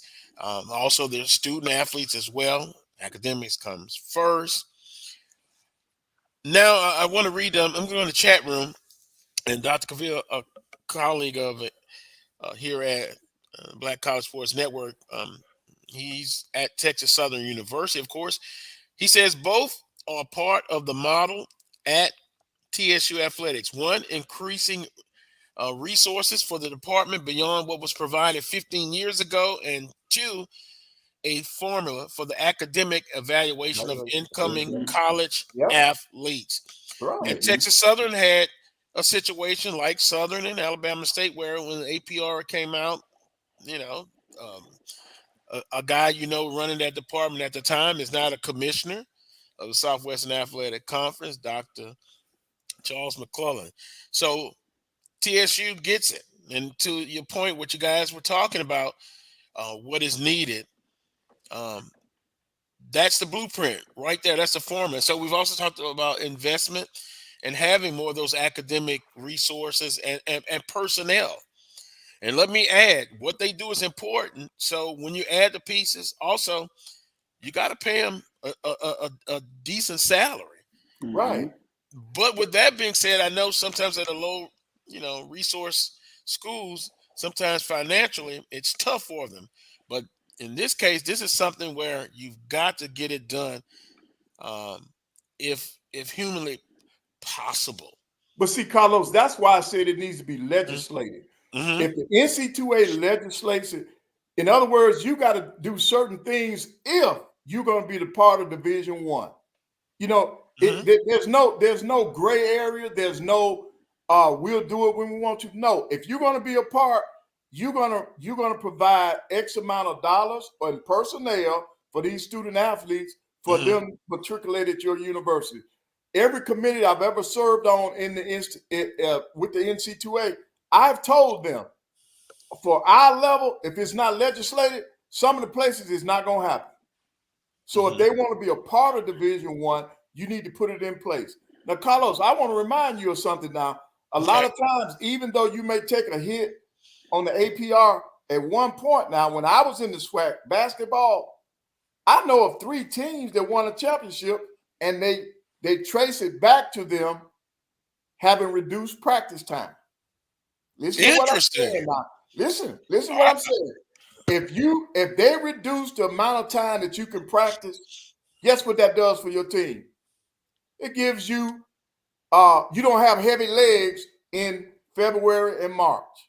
Now, I promise you, Mississippi Valley had time management issues when they won. Arkansas Pine Bluff had time limitations when they won. And there's one more school during my tenure. So, Texas Southern. When Mike first got there, they had time restrictions. Mike gave credit to the lack of him having them kids on that floor to their success. He said they weren't burnt out. They had legs. Because when you restrict the number of hours that the coach can have them in there, those kids were fresher down the stretch. And that's 3 cases that I know of. Yeah, I know a case where the opposite, I think. And Coach Pettaway, remember we were talking about legs and one of the reasons why you're winning, you're in first place in January, and then February, boom. Right. Yes. But anyway, I don't want to be messy. I guess I'm gonna stay focused. But now let's add this piece. Now the transfer portal. We've talked about it. Good. And also some bad. Pandora's box has been open. We talked about you've got to really do your homework. When you're bringing in a person to have to fit into your program from an athletic standpoint, but you also he has to fit from an academic standpoint. Case in point, congratulations to Clinton McDowell, we talked about previously, a quarterback that committed to Southern University. He's graduating. He's graduated yesterday from Central Arkansas, the school that he's transferring from. So he's going to be a grad transfer student, a major. His degree is in psychology, and he's got a minor in sociology. Now that's different. That's a grad transfer. But then some coaches have talked about you get a guy that's a redshirt freshman. He's still early on in his academic career. My point is, you got to do your homework, not only athletically, but academically.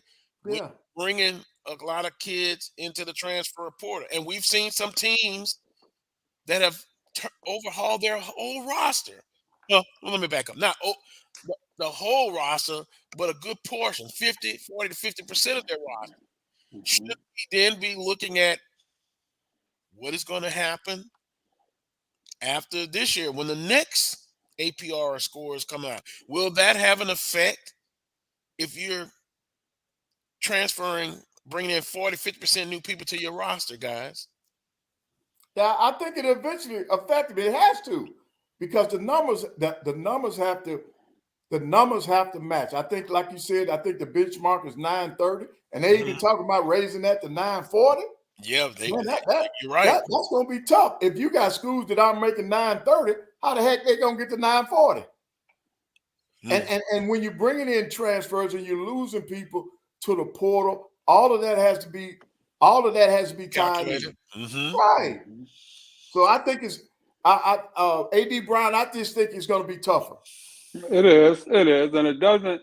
The bottom line, Carlos, is but because they're taking that 4-year average, it only takes 1 year to hurt you, right? And that 1 year can wind up hurting you for the next 3 years after that until until that bad score rolls off. And then heaven forbid you should have another bad score during that time frame. It really just snowballs for you. So I mean, and a lot of times, a lot of these Power 5 schools, they got full staff in terms of compliance, that sort of thing. They're churning out waivers like IHOP flipping pancakes. So I mean, you have to call it like you see it.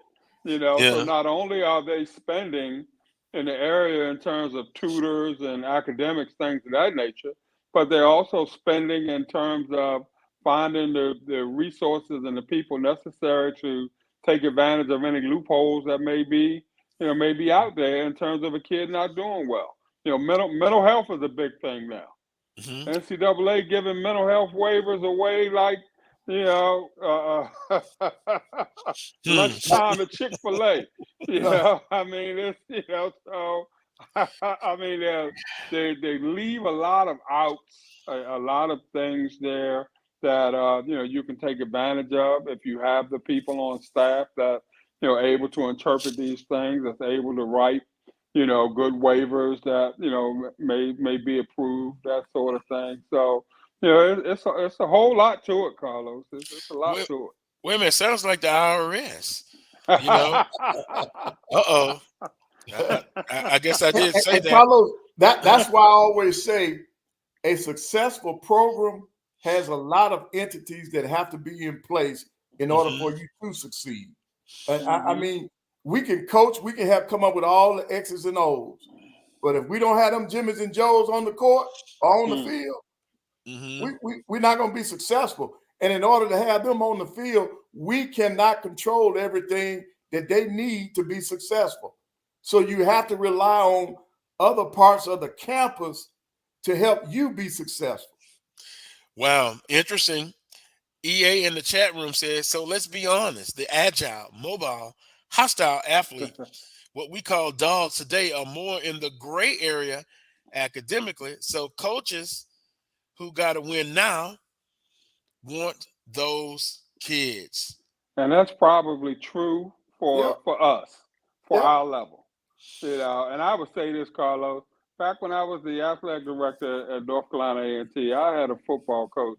We were in the process of hiring a football coach. And one of the candidates said, Coach, Mr. Brown, let's be frank with this. Let's be honest. He said, I can have a team full of Martin Luther King Jr.'s. Okay. They're graduating every year with perfect 4.0s, that sort of thing. If I ain't winning no football games, you gonna fire me. Yes, sir. And what was your answer? I said, Coach, unfortunately, you are absolutely right. Wow. I mean, but I like some of them MLKs. Now, no doubt about that. I like to have a bunch of them. I said, but you know what, Coach, you are absolutely right. At the end of the day, what we're looking for. I mean, we're looking for a combination of the two. But some things are gonna, outweigh others at certain times. And the fact that you got a good graduation rate and kids are matriculating and things of that nature, that's all good. No ifs, ands, and buts about that.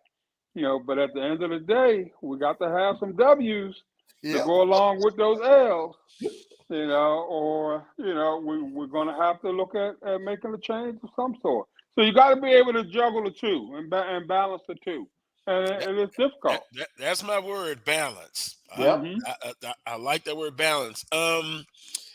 Let's see. Jeremiah Clark, appreciate it. He says, this is a great conversation and insight from the panel. Thanks, guys. And I owe it all to you, Willer, and Coach Pettaway. I just plug in on your perspectives and your experience and what we're talking about. And there are a lot of success stories, although we've kind of pointed out some of the teams that are struggling. But I saw, and I'll bring them up in the next few weeks. You got some young ladies who are student athletes, volleyballs. They got a couple of perfect scores there. So, I always tell the story when I was in college, I was a non-traditional older student. No offense, guys, but I'm sitting by the young ladies because their mindset was they're going to get that work done. And I'll never forget. This is a true story. My mother was transitioning, getting ready, and I was trying to graduate from college, and I had to unfortunately miss some time in a historiography class, but I missed several, and most of the instructors were very, very understanding, and so when I finally made it back after maybe about a week off, one of my classmates, I'll never forget her to this day. It was a legislative process class. And I was like, what am I going to do? I know I missed a week's worth of notes. All of a sudden, I had my head down just thinking about it. And then something hit me on the head.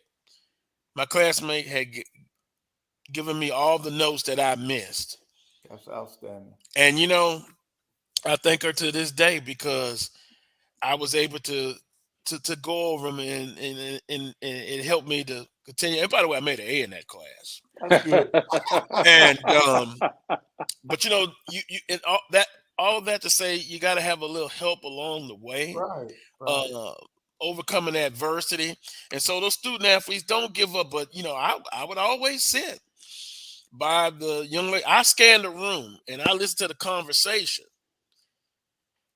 And the conversations I heard drew me right to where I need to be in that classroom. I'm sitting by. No offense, guys. We talk sports. We did. But that's the thing.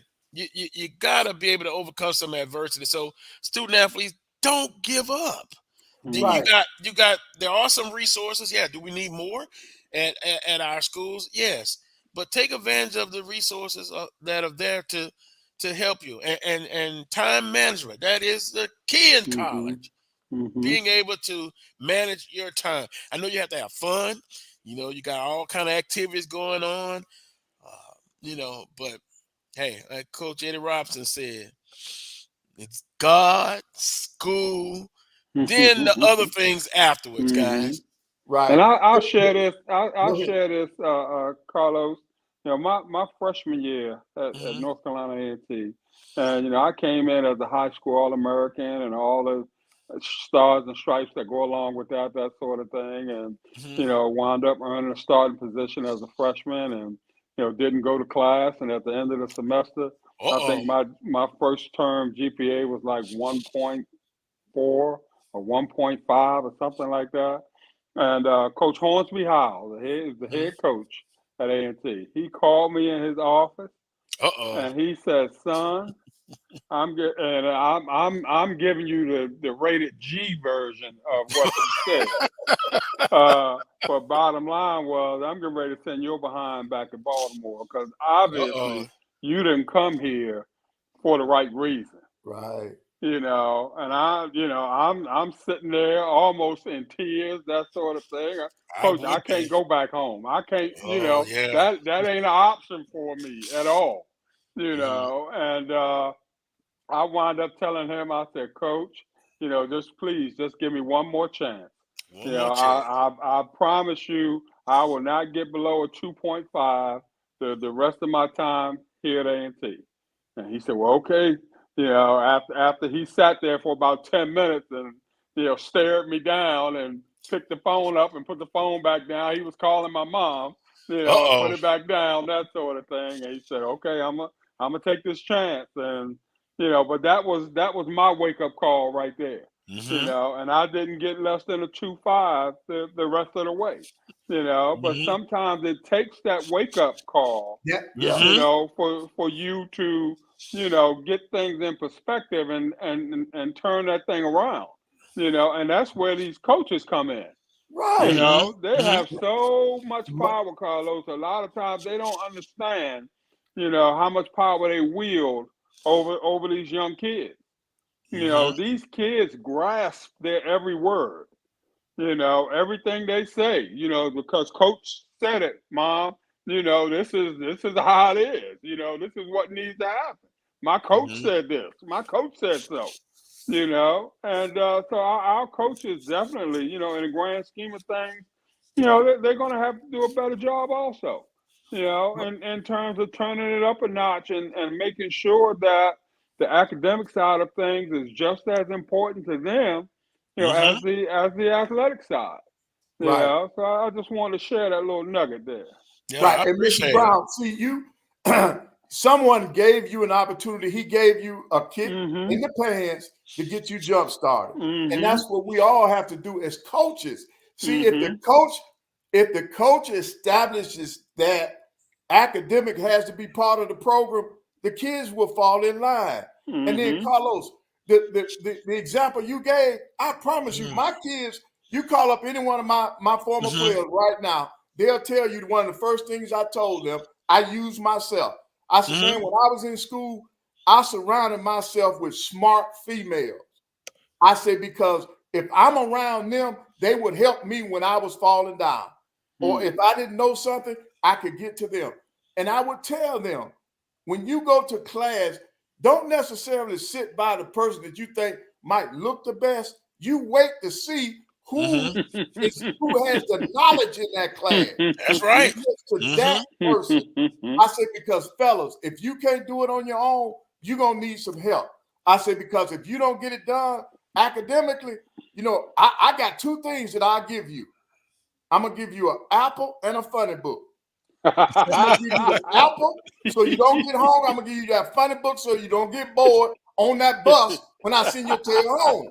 Yeah. Because if you're not getting it done, you can't stay here. I'm not going to keep you here just because you're a good player on the court. If you don't want to be productive in society, you're in the wrong place.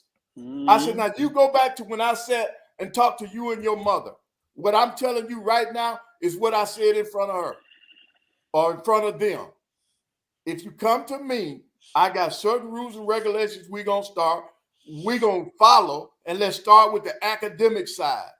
You must attend my study hall.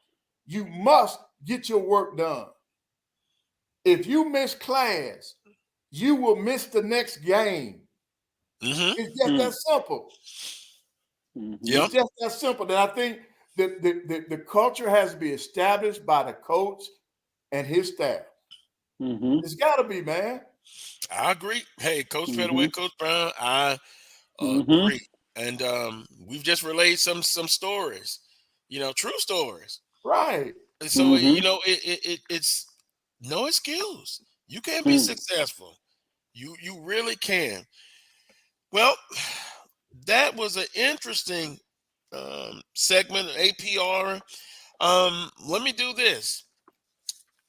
SWAC softball. Well, let me go with SWAC baseball scores from Friday. Grambling State over Texas Southern 10-8 as we get closer to the end of the regular season in SWAC baseball. Jackson State traveled to FAMU. FAMU bounced back. By the way, I got to give Charles credit. Remember last week I talked about FAMU was going to at least win one game against Alabama State, but guess what? Alabama State swept FAMU. Wow. So Charles is not here, so I'll give him his credit next week. He'll love that. It was Prairie, of course, losing to Southern 3-2. Alabama A&M down in Daytona Beach lost 11-0 to Thune-Cookman, and Alabama State, who apparently is the class of the SWAC baseball. They defeated Mississippi Valley State 18-5. In the standings, in the East, that's the softball. Let me pull up the baseball stand. Alabama State 19-3 in conference, guys. Wow. They're rolling. 31-15 overall. They're on a 4-game winning streak. FAMU next at 16-6. They are 22-21 overall, so over 500. They're on a 1-game winning streak. Bethune-Cookman 13-7 in conference. 22-22. They're on a 1-game winning streak. Jackson State hanging in there, 9-13 overall, 24-19 overall, a winning record on a 2-game losing streak. Then Valley 6-18.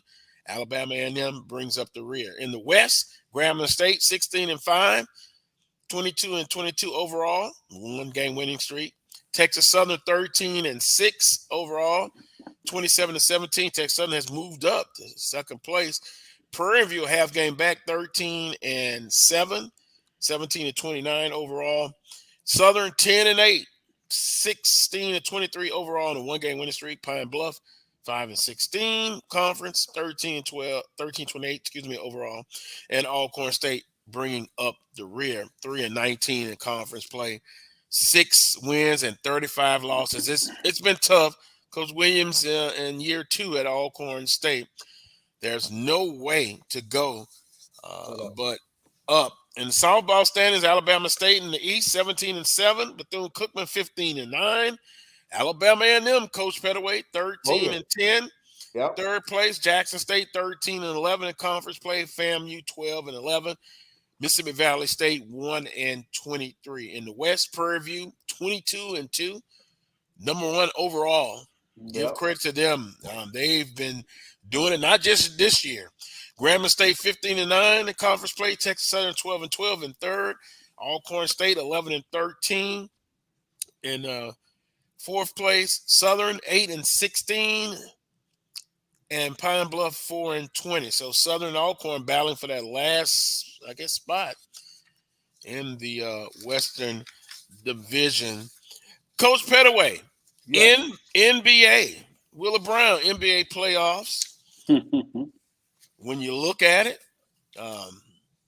Miami Heat took care of business with, of course, Milwaukee. We talked about that.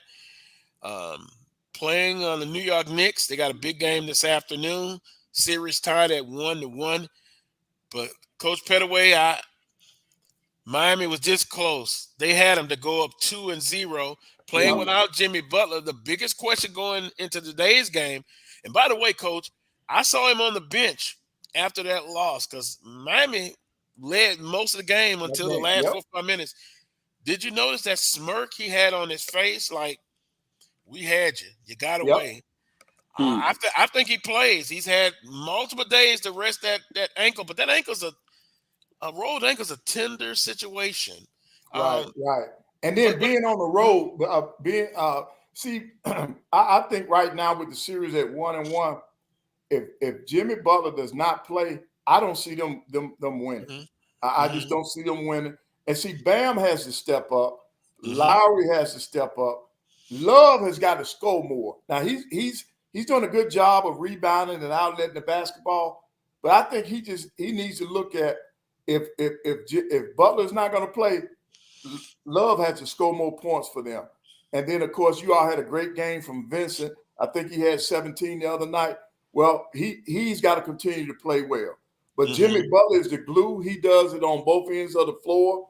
And when you lose a two-way player like that, it's going to be tough. Because right now, New York, they smelling blood now. Bronson had 30 points in that last game. You look at Hart, 14 points, 11 rebounds. Randall had 25 points and 12 rebounds. Barrett had 24 points. When you get multiple people, you get 5 people in double digits, it's hard just to key in on one person. So Miami's got to come with it. The defense has to be there. And they've been known for that defense. It's got to come into play whether Butler is there or not, if Miami wants to do anything with that game in this series. I think it's he plays. very important. Yeah, I think he plays. Is he 100%? I'm not sure. Doubt it. But at home, if they can follow the same recipe with Milwaukee, I thought they were going to split with Milwaukee. They got both games at home. Then they went to Milwaukee and closed it out. But that was that series.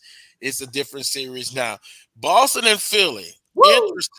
Interesting. Boston is the best team, Willer, to me in the East. No doubt about it. But young legs, spacing, and they started out on fire last night. And wow. Philly, Harden, 45 points. What, the first game, game 1? Now that's the Harden I've seen. Inconsistent. Right. They need 45 in the next 2 games combined. So see, he's in the slump. But for Philly to come around, they got to score more points when Embiid is off the floor. With Embiid on the floor, the spacing is off. because people, he requires so much attention. Those guys don't have driving lanes. Maxey has got to be a force for Philadelphia. Harris, he's got to play better in order for them. But if James Harden does not turn into a scoring James Harden, they can forget it because Boston is just too deep. You're talking about Tatum with 27, Brown with 23, Brogdon had 15, and then you got Smart, Marcus Smart defending and then scoring on the offensive end, and then the old man Horford. He hit some big key shots. He doesn't hit that many, but he has timely shots that seems to give them momentum. So Boston, to me, has a leg up. Philly, because Embiid is not 100%. They spoiled his MVP night. I think they're in trouble. Now, I got a question, guys. Maybe you guys can help me out with this. Didn't Milwaukee win the championship last year? Am I correct? No. Did the Bucks win it last year? No, 2 years ago. They won it the year. They won it the year before that. Yeah. The Warriors won it last year. Okay, but the Bucks won it the year before that. Correct. And by the way, their they head just coach let the got coach fired. go. They fired the coach. Yeah, they fired him. Yeah. Yeah. 2 years removed from a title. Gee. What have you done for me lately? Hey, look, that absolutely. They don't wait on you. It's what have you done for me lately? You're absolutely correct. Well, wait a minute, guys. They put up a stat. 3 of the last 4 champions, their coaches are no longer there. And I get accused of running off coaches, which is not true. not true. No. But it's to the point where what have you done for me lately? And we see it even on the collegiate level. You got to win and win now. You know, 5 years, you used to have a 5-year window when your freshman class comes in till they graduate. Then you get a true sense of how successful was that program. Whew, that's gone now. 2 years, they're getting after you. Yep. And then Carlos, when you look at the West is the West is a mess. That's all I can say about it. Really? Yeah. Denver's not gonna come out of the West. Remember last week we were talking about them. They looked apart, but they never make it. Right. A lot of people now are on the Lakers bandwagon, but boy, did they learn a valuable lesson. Never underestimate the heart of a champion. Who said that? Rudy T? I mean, they gave them a good old-fashioned butt whipping. Right. But see, Denver, even in this series with the Suns winning last night, with Booker with 47, KD with 37, Aiden, they did all this without Aiden playing. He looked like he should have been in high school last night. Cameron Payne, I thought he did a great job taking over for Chris Paul. But on the Nuggets side, Joker, he had 30 points, 17, and 17. Now you get a triple-double, a high triple-double, and you still can't win a basketball game. And Murray is playing exceptionally well. Now he might be taking over Jimmy Butler, Booker, and Murray are the 3 hottest players in this league right now. They're on fire. And he's in the groove right now. You know, a lot of people were saying that he could only play in the bubble. Well, what they realized, the bubble was really the last time they saw him play. Because he's been really hurt for the last 2 years. So he's just not getting back into form. So Denver, if they will go, if Murray and Porter can give them some points and defense, then they have a great shot against the Suns, because I just don't see the Suns. If Aiden is not going to play, I'm sorry. KD and Booker is not going to be enough in a 7-game series. Well, that's what I was about to say, Coach, because when they win, they have to score a huge amount of points. They have no bench. Correct. And by the same token, the best bench in the league, to me, Boston, is deep. Yep. You know, Miami, I love Miami, but Miami goes into scoring droughts. And, you know, defense carries you, you know, so far. But, man, Phoenix has no bench. None. No production, put it that way. Correct. No production. Right. And then in the other series in the West, the Lakers and the Warriors, man, the Lakers went in there. They won that first game, and then they just got rattled in that second game. Anthony Davis, AD was missing. They still ain't found him. You know, he just does. He's not consistent enough right now. But one of the things that I think is coming from this game, we have found a player that is making a name for himself. Looney for the Warriors, averaging 20-something rebounds a game in the playoffs. He's a beast on the glass, man. He's a beast on the glass. And if the Lakers can't get him off the glass, it's going to be a long series for them now because Vanderbilt can score for the Lakers. He and Schroeder coming off the bench, that gives them a little punch. Or well, sometimes they start Vanderbilt, but Schroeder coming off that bench, he and Russell, they got to score more because LeBron cannot carry that team like he did in the past. He can't do it. And if AD does not step up, if he's not more consistent, the Lakers not going to come out of this. So based on what you've seen so far, where you're leaning toward who's going to come out of the East and who's going to come out the West? Who's going to be in the NBA championship? I know it's still kind of early. Yeah, that's what I was just going to tell you. It's too early. It's too early. Give us another game, another week, and I think it'll settle down some. Well, my team. Denver's the only team that looks like they're going to play in their conference championship. Yeah, I know the prognosticators. They're on. Well, let me just say one. Stephen A. Smith. He loves the Knicks, and so I don't know if he can be objective enough.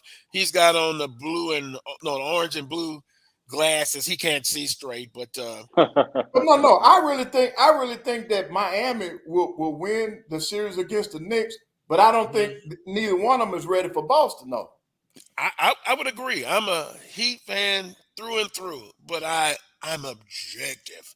Yeah. I think Boston comes out of the East. I'm saying that now. I'm prepared to say it. They're coming out of the East unless they have a total collapse, and I don't see it. But it could be a rematch from last year's Eastern Conference Finals. Jimmy Butler misses a shot, and Miami and Golden State tangle. But hey, that was last year. This is this year. We shall see. We've talked as we recap quickly, got about 4 minutes left in today's show. Southern and Prairie View. Now, I don't know how the weather is where you at, guys, but we've had round 2 since the show's been on in Baton Rouge. And I don't know how if it will affect Southern and Prairie View in a single game today. You know, although it's not raining now, what are the what's the feel like, the conditions? But Southern opens the series with a 3-2 victory over Prairie View. Also, what was trending, Isaiah Bolden, the only HBCU football player drafted, Coach Pettaway. Wheeler gave his thoughts on that. He got drafted in the 7th round to the New England Patriots. Also trending, the APR data is out. We kind of looked at the courtesy of HBCU Game Day and author Stephen Gaither. He kind of narrowed in on the football programs, but there were some success stories, and the next upcoming weeks we'll talk about that as well. You got some close to some 1,000 points, the most points you can get. We got 1,000 at A&M. There are a few programs with 1,000, like in tennis and volleyball. Some of those they did well now at A&M. And those are ladies. I'm thinking their teams. Right. That's what I thought. To my point, the ladies rock. And Carlos, you know the other thing that's going on in the SWAC. You know the SWAC track championship is going on this weekend also. I got that right. I got that right here, Coach. Go ahead. Oh no. I was just reminding you that if I'm correct, I think Prairie View is leading on the men's side. I think it is after the first day, but track is going on and it's real competitive. You're absolutely right. Here we go. Women's team ranking, Prairie View, 79 points. Southern University, number 2 on the women's side. I'm surprised. Yeah, that's Northern Texas Southern in 3rd. Yeah, 4th, Jackson State, 5th, Alcorn State. Pine Bluff 6, Grambling 7, 8 FAMU, 9 Alabama State, 10 Alabama A&M, Bethune-Cookman, and Valley. bringing up the rear. On the men's side, Texas Southern 1, Jackson State 2, Bethune-Cookman 3, Grambling 4, Fifth Southern, Pine Bluff 6, Prairie View 7th, 8 Alabama A&M, 9th Alabama State, 10th Alcorn State, and FAMU last on the men's side. So I guess the final day of competition, I think, is today, if I'm not mistaken. But we'll have a report on that as well. Got a minute left, Wheeler. As always, we appreciate the time. Closing comments for you. I want to thank you guys for having me once again. No ifs, ands, and buts about that. Want to make sure that this APR warning stays fresh in everybody's mind, and that we all have to do a better job in terms of the resources, for our institutions. But even more importantly, Carlos, as we were stating earlier, coaches got to recruit better. The whole 9 yards. Everybody plays an intricate part, but we got to get the resources necessary to get those scores where they need to go. And we can't be lulled to sleep, by the fact that they disregarded the penalties for the last couple of years, because it's coming hot and heavy. But I want to thank you guys for having me, and as always available. Right. Appreciate it. Coach Pettaway. Well, I'm happy to be here also, Carlos, and keep up the good work. And I hope our coaches and our administrators are looking at that APR and that transfer portal so that we can get things right, so that we can move forward and graduate these kids and at the same time win some championships. And I agree with both of you guys' perspective. And I only thing I will add is never give up, student athletes. Right. I believe in you. You can get it done. Time management, as was talked about on today's show, that is the utmost importance. And if you have some shortcomings, work on them. Take advantage of the resources at your school. And also, our HBCU's administration, please, if you can, more investment. Every nickel dollar helps to invest in academic compliance personnel and add more. Please, if you can, do that as well. And then alums, reach back and help. Those who financially can do it, it's always a good thing to help out your institution that helped you get to where you are. Now, I want to thank Brian Fulford. Also, I want to thank everyone who participated and watched today's show. We're on a new streaming platform, and I just think it's outstanding. The quality is 1,000% better. I want to thank Brian Fulford. And look, continue the conversation in the chat room. Do that. Until next Saturday at 11 a.m. for another edition of the Carlos Brown Show right here on the Black College Sports Network. Until that time, as always, peace and God bless.